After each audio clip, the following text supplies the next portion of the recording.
बोलो नारायण भगवान की जय हो। निर्जला एकादशी व्रत महात्म्य। श्री भीमसेन जी बोले कि हे पितामह, भ्राता युधिष्ठिर, माता कुंती, द्रौपदी, अर्जुन, नकुल और सहदेव आदि एकादशी के दान व्रत करते हैं और मुझसे एकादशी के दिन अन्न खाने को मना करते हैं। मैं उनसे कहता हूँ कि भाई, मैं भक्ति पूर्वक भगवान की पूजा कर सकता हूँ, परंतु मैं एकादशी के दिन भूखा नहीं रह सकता। इस पर व्यास जी बोले, हे भीमसेन, यदि तुम नरक को बुरा और स्वर्ग को अच्छा समझते हो तो प्रत्येक माह की दोनों एकादशियों को अन्न न खाया करो।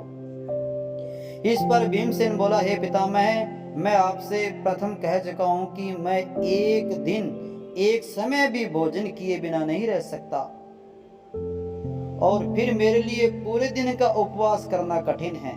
यदि मैं प्रयत्न करूं तो एक व्रत अवश्य कर सकता हूं, अतः आप मुझे कोई एक व्रत बतलाइए जिससे मुझे स्वर्ग की प्राप्ति हो।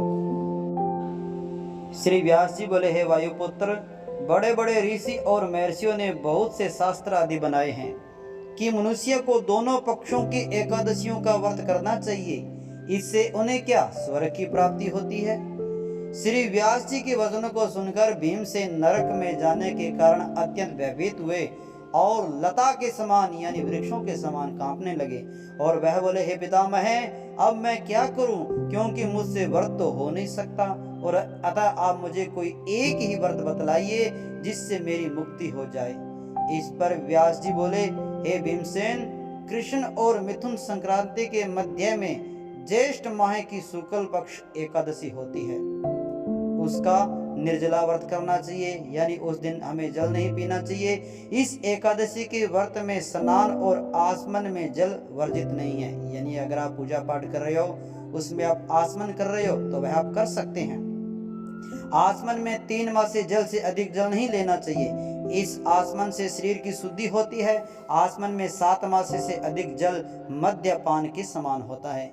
इस दिन भोजन करने से व्रत नष्ट हो जाता है। यदि सूर्योदय से सूर्यास्त तक मनुष्य जल पान न कर सके तो उसे 12 एकादशी के फल की प्राप्ति होती है। द्वादशी के दिन यानी 12 के दिन सूर्योदय से पहले ही उठना चाहिए और स्नान करके ब्राह्मण को यथा योग्य दान देना चाहिए, और इसके पश्चात भूखे ब्राह्मण को भोजन कराना चाहिए। तत्पश्चात सभ्य भोजन करना चाहिए। इसका फल संपूर्ण एकादशियों के फल के बराबर है। हे भीमसेन, सभ्य भगवान ने मुझसे कहा था कि इस एकादशी का पुण्य समस्त तीर्थों और दानों के पुण्य के बराबर है। एक दिन निर्जल रहने से मनुष्य पापों से मुक्त हो जाता है, और जो मनुष्य निर्जल एकादशी का व्रत करते हैं उसको मृत्यु के समय भयानक यमदूत दिखाई नहीं देते। उस समय भगवान विष्णु के यमदूत स्वर्ग से आते हैं और उनको पुष्पक विमान में बिठाकर स्वर्ग ले जाते हैं। अतः संसार में सबसे श्रेष्ठ निर्जला एकादशी का व्रत है। अतः यत्न पूर्वक इस एकादशी का निर्जल व्रत करना चाहिए। उस दिन ओम नमो भगवते वासुदेवाय इस मंत्र का हमें जाप करना चाहिए। बार बार यही मंत्र, ओम नमो भगवते वासुदेवाय, ओम नमो भगवते वासुदेवाय। व्यास देव जी के ऐसे वचन सुनकर उसने निर्जल व्रत किया, और इसी एकादशी को भीमसेनी या पांडव एकादशी भी कहते हैं। निर्जल व्रत करने से पहले भगवान की पूजा करनी चाहिए, उनसे विनय करनी चाहिए कि दूसरे दिन भोजन करूंगा, मैं इस व्रत को श्रद्धा पूर्वक करूंगा, इससे मेरे सब पाप नष्ट हो जाते हैं। इस दिन एक बड़े वस्त्र से ढककर स्वर्ण सहित दान करना चाहिए। जो मनुष्य इस व्रत को दोपहर में स्नान तप आदि करते हैं तो उसको करोड़ फल स्वर्ण के दान का फल मिलता है। जो मनुष्य इस दिन यज्ञ होम आदि करते हैं उसका फल वर्ण भी नहीं हो सकता। इस निर्जला एकादशी के व्रत से मनुष्य विष्णु लोक को जाता है।